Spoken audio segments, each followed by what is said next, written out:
उठे दरदिया रे कामना करे हरदिया रे केतन माना कइनी रे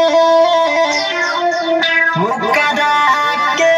समझइनी रे चेहरा में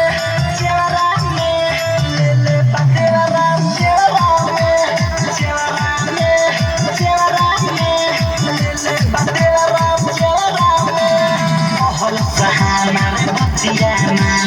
बड़ी मजा मिली खेवरा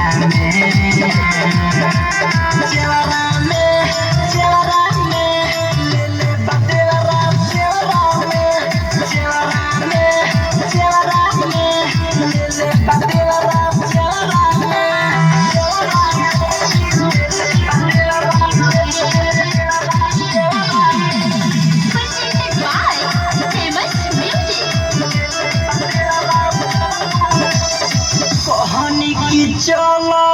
घरे हो लागल देही में रगड़े हो नीचा से ऊपर ले लसरले बा साया साड़ी सब फोड़ले बा चेहरा में ले पतेरा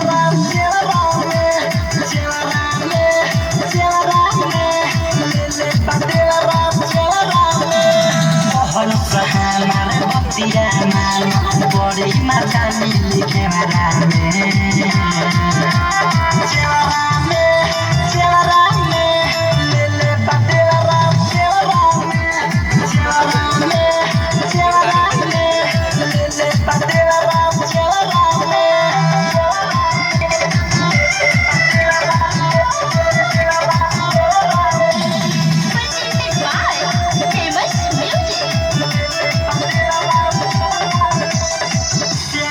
सुंदर शिव कमीना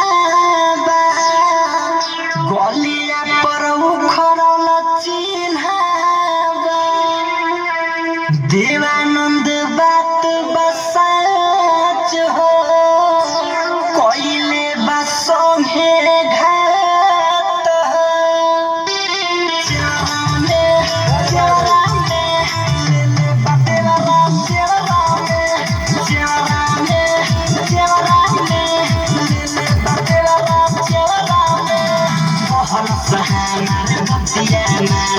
बड़ी मजा मिली खेवरा